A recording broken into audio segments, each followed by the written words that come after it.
I was so preoccupied with my own relief that I completely erased her from the equation. The new ADT panel glowed a calm, reassuring blue, a silent promise of safety I desperately needed. But the comfort of the chime came at the cost of a crucial conversation I simply forgot to have.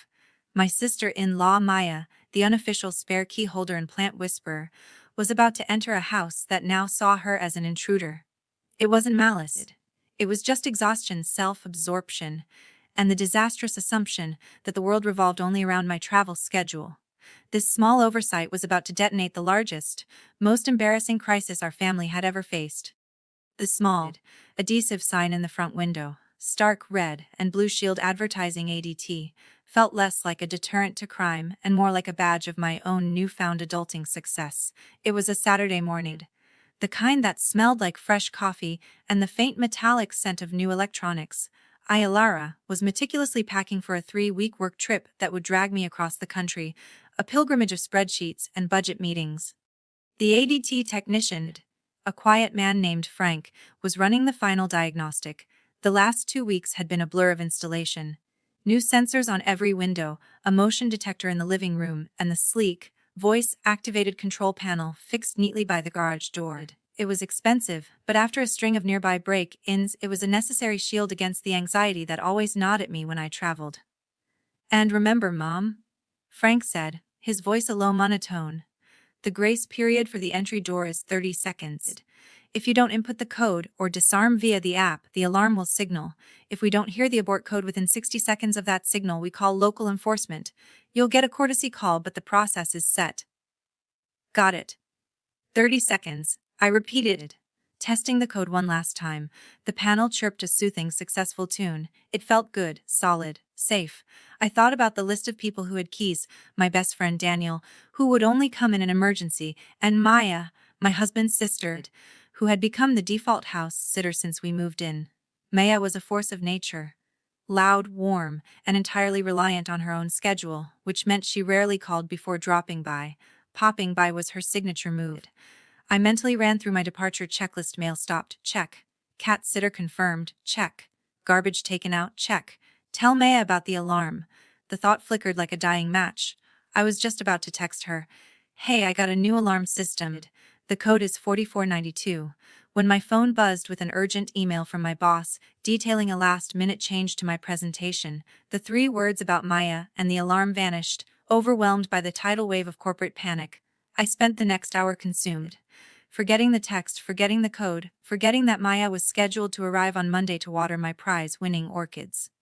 I was strapped into a window seat on a plane, 30,000 feet up, already mentally in Seattle, when the plane's Wi-Fi finally kicked on. I pulled out my phone, intending to send a quick, landed safe text to my husband when a push notification from the ADT app stopped my heart. Danangar. Entry sensor, a backdoor triggered. Status alarm signal sent. My chest tightened into a knot. Backdoor. That wasn't Daniel. He used the front. My mind went immediately to the worst-case scenario: a masked figure, smashed glass, the police on their way. I fumbled to call the monitoring center, my fingers shaking so badly I almost dropped the phone. The plane was already taxiing, the roar of the engines making communication impossible.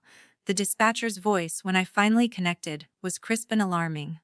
"This is ADT monitoring. We have an active B&E signal at your address. Did you just enter the property, sir?" No, I'm out of town, wait." I swallowed hard, the metallic taste of fear coating my tongue. "My sister-in-law, Maya. She has a key. She was supposed to come today. I forgot to give her the code." There was a beat of silence on the other end, heavier than the plane's altitude. "Ma'am, the 911 dispatch has been notified. The alarm is actively sounding. We are now hearing voices in the 2-way speaker on your panel. We need you to confirm your safe word now to prevent escalation." I shouted the word, my face hot with embarrassment and terror, barely hearing the sound over the engine noise. The voice on the speaker, the one the dispatcher was hearing, sounded muffled, frustrated, and distinctly female. "Oh my God, it's Maya," I whispered, sinking into the rigid seat. My hands were clammy. I could picture the scene with terrifying clarity: Maya, with her usual exuberance, keying the lock, stepping inside, and being greeted not by quiet, empty rooms, but by a wailing siren and a voice demanding an ID code she didn't have. Then came the first text from my neighbor: "Mrs. Albright, Lara, is everything all right? Loads siren. I see a squad car pulling up. The emotional realization hit me with the force of a punch. I hadn't just forgotten to send a text. I had weaponized my home security against my own family. My need for peace of mind had turned my sister-in-law's helpful errand into a high-stakes, potentially humiliating confrontation with law enforcement. My relief at feeling safe was immediately replaced by the crushing guilt of endangering her. The blue light of the security panel, which I had found so reassuring just hours ago, now felt like the blinding flash of an impending disaster. I immediately tried to call Maya, but the call went straight to voicemail. She was preoccupied, probably staring down a police officer with a watering can in hand. The true chaos had only just begun. Separated by 2,000 miles and a plane's thick fuselage, I was forced to be a helpless spectator to the disaster I had authored. Every notification, every unanswered call, tightened the knot of dread in my gut. The adrenaline was a cold, bitter wash, replacing the relief of travel with the stark, terrifying certainty that my sister-in-law was now facing down the consequences of my forgetfulness. The polite, professional voice of the ADT dispatcher became the soundtrack to my panic. The tension wasn't just rising. It was a rapid, uncontrolled ascent toward a very hard, very public crash. The aircraft finally docked at the gate, but I was rooted to my seat. The other passengers surged into the aisle, their movement a blur of impatient freedom. I couldn't move, couldn't breathe properly, held captive by the tiny screen in my hand. My phone screen was a horrifying dashboard of escalating crisis, 2 missed calls from Maya, 5 missed calls from the ADT monitoring center, a string of increasingly panicked texts from Mrs. Albright, my neighbor. I immediately called ADT back. The hold music, a sickeningly cheerful piano loop, was an insult to my current state of mind. When a dispatcher finally answered, her voice was strained and efficient, clearly dealing with high-priority chats. ADT monitoring, we have confirmed PD presence at your location. The officer on site has reported a female subject inside the premises. Can you verify her identity right now? Yes, her name is Ismaya Rodriguez. She is my sister-in-law. She has a key. She's supposed to be watering the orchids. Please, tell them she is not a burglar. I practically screamed into the microphone, earning annoyed glares from the passengers still struggling to retrieve luggage from overhead bins. Ma'am, we've relayed the information. The local dispatch is communicating with the unit. Hold one moment. The line went silent, filled only with the synthetic whine of the hold tone. The 30 seconds I waited felt like an hour. I paced the small, carpeted space of the airplane doorway, my carry-on dragging behind me. What was Maya feeling? She hated confrontation. She was a loud talker but a sensitive soul. The sheer humiliation of being treated like a criminal, arrested while holding a delicate porcelain watering can, must have been overwhelming. I imagined the siren's screech echoing in the normally quiet suburban street, drawing every curtain back, exposing her to the neighborhood as a presumed criminal. My shame was absolute. The dispatcher returned, the tension in her voice thick enough to cut. Mom, the officer confirmed the subject is secured. They are verifying her identity now. Sheik. The dispatcher hesitated, and my heart hammered against my ribs. She is highly agitated. Yelling something about being attacked by a speaker box and the end of family favors. This confirmation, while a relief that she was safe, was a discovery of how badly I had broken her trust. I was no longer worried about a physical break-in. I was worried about a complete relational breakdown. I finally managed to get through to Maya's cell phone. The connection was scratchy, filled with the static of my anxiety, and faintly the continued sound of the police radio. Maya! Maya! It's me! I am so sorry. I completely forgot to tell you about the new security system. Are you okay? Maya's voice, usually a booming laugh, was high-pitched, laced with fury and near tears. Okay? No, Elara! I am not okay! I am standing on your front lawn next to a squad car, and I almost got tasered trying to save your stupid Dovin 50 orchid. The sheer absurdity of the situation. The high-stakes police intervention centered around a houseplant would have been funny if it weren't so deeply mortifying. What happened, Maya? Did you talk to the police? Yes. I had just unlocked the back door, and that thing, she spat the word out referring to the ADT panel, started shrieking at me. I thought it was some kind of gas leak. Then a voice from the wall started yelling codes at me. And before I could even drop the watering can, a police officer was telling me to keep my hands visible. I told him I was just trying to water the house, and he looked at me like I was a lunatic. Her voice broke on the last word. The emotional weight of the discovery wasn't just that the alarm had worked, but that it had worked too effectively, stripping Maya of her dignity and making her feel like an outsider in a house she had lovingly cared for many times. They just finished calling my husband, your brother by the way, to verify the story. They told me I'd be getting a fine for a false alarm. A fine. Elara, for being a good sister. The rising tension reached its peak. The AD dispatcher was confirming the all clear, but the damage was done. My neglect had resulted in a traumatic experience for Maya and an official consequence saw a potential fine. The realization was sharp and painful. This wasn't just a simple mistake, it was an active betrayal of her trust and generosity, dressed up in the uniform of a security guard. I felt sick, the panic turning into a deep, heavy guilt. I will pay the fine, Maya. Every cent. I'm flying home as soon as I can. Please, just tell me you're heading home now. I am, she sniffed, the anger giving way to exhaustion. But don't call me again for house sitting ever. I am done being your favorite criminal. She hung up, leaving me standing in a crowded airport terminal, completely alone, facing the fallout. The betrayal wasn't criminal, it was relational. Maya's initial shock had curdled into a devastating, personal offense, the realization that her commitment to my home was deemed less important than the details of my travel. The confrontation wasn't face to face, but across the static of 1,000 miles, making the words sharper, less forgiving. The turning point was the moment she stopped yelling about the police fine and started questioning the foundation of our bond. The emotional shift was palpable. From sheer panic and embarrassment on my part to cold, defensive hurt on hers, exposing a deeper, unstated conflict about respect and boundaries, I stumbled out of the terminal and found the quietest corner near a baggage carousel, the cacophony of travelers fading into the background of my impending disaster. My legs felt weak, the adrenaline draining and leaving behind only a hollow, sick feeling. I needed to fix this, and that meant facing the fury I deserved. I didn't call Maya back immediately. Instead, I sent her a lengthy text, a rambling, desperate admission. Maya, I am flying back tonight. I can't apologize enough. I am devastated I did this to you. Please text me the details of the fine. I'm handling it. Just know that you are my favorite person. And I love you. I was a complete idiot. Her response was immediate, cutting off my text before it could even finish sending. Don't call me.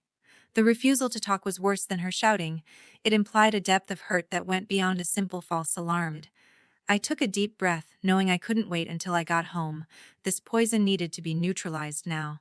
I dialed her number again. She answered on the fourth ring, not with a low, but with a frigid, low tone that sent a shiver down my spine. What is it, Elara? Haven't I been humiliated enough for one day? Maya, please.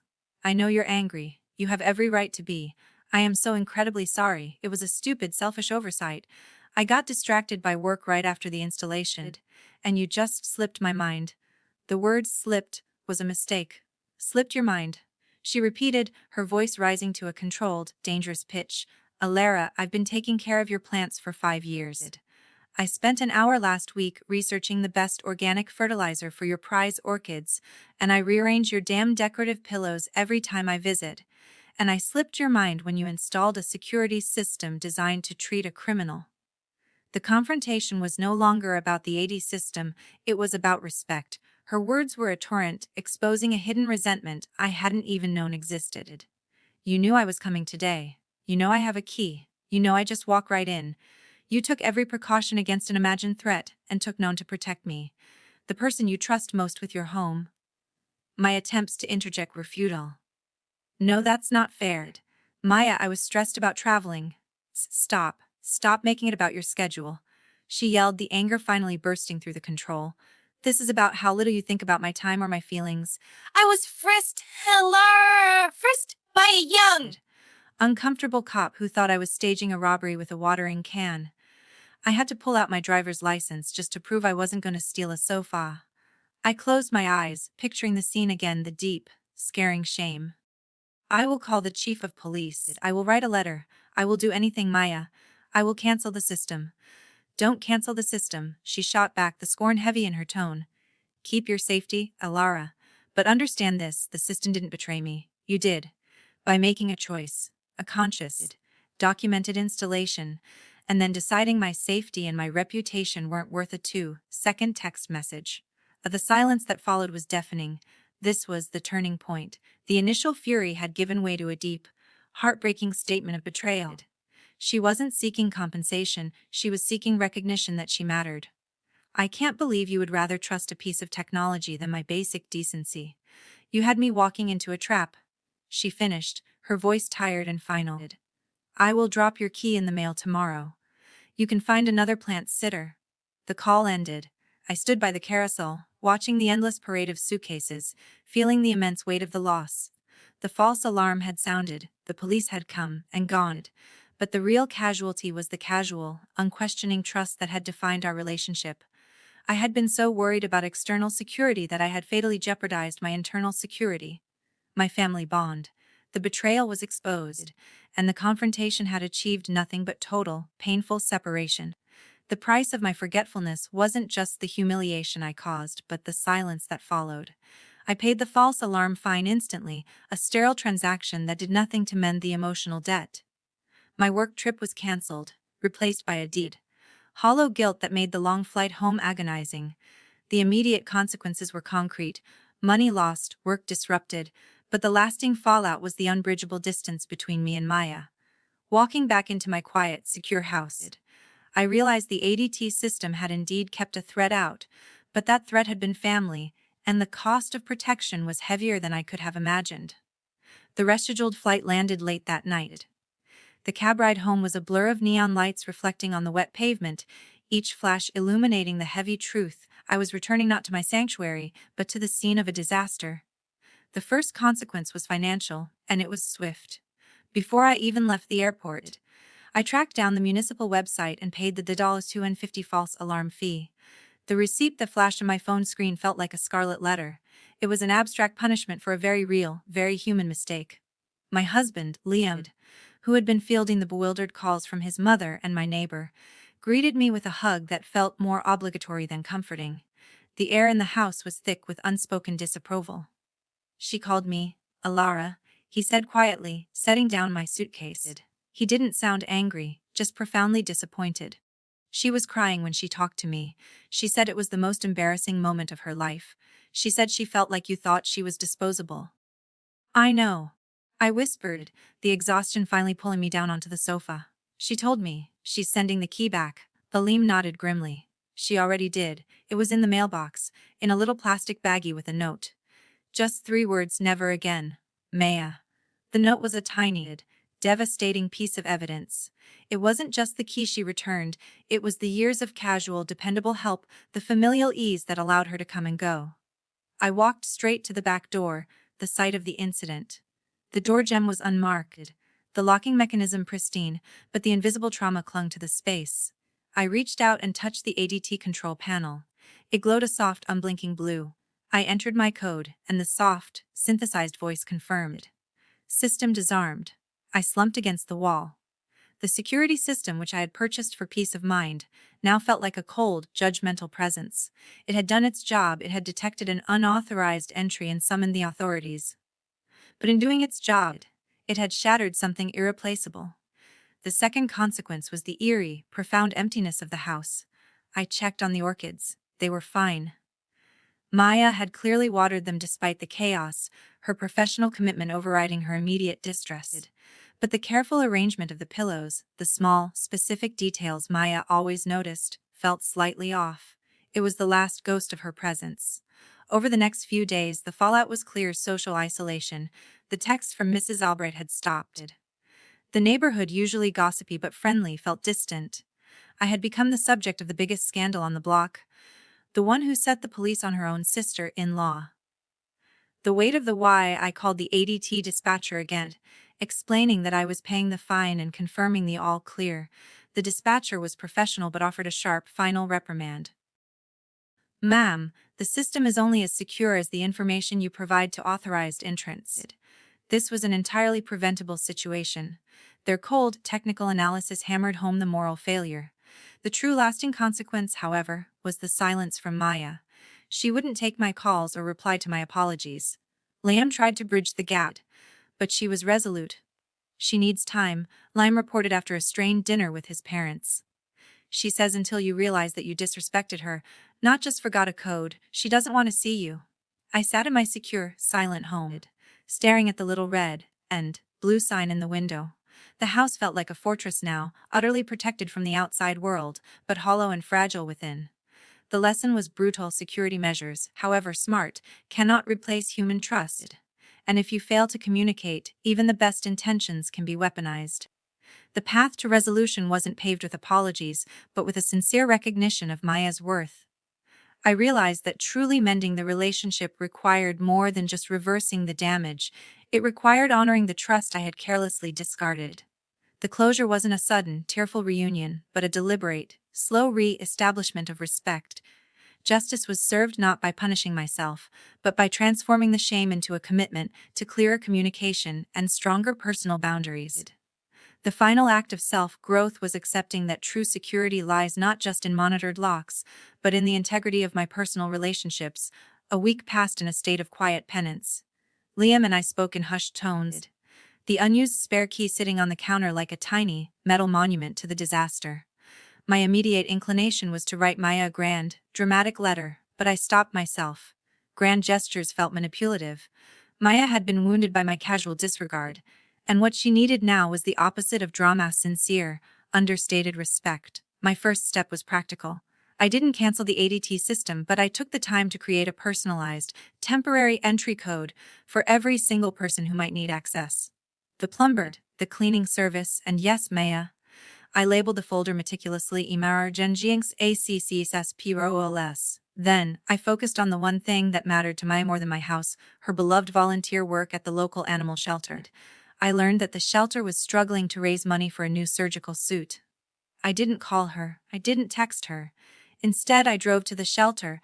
I made a significant 5-figure donation, not in my name, but in honor of Maya Rodriguez, for her unwavering dedication to the animals.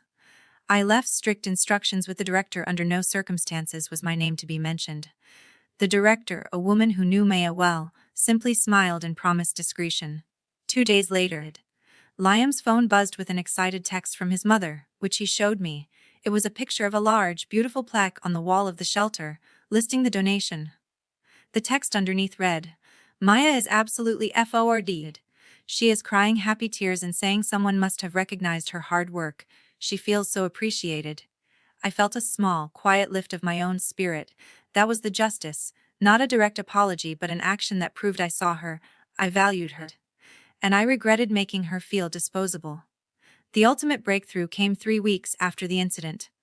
I was sitting at my kitchen table when the front doorbell rang. It wasn't the frantic popping by of the past. It was a firm, deliberate ring.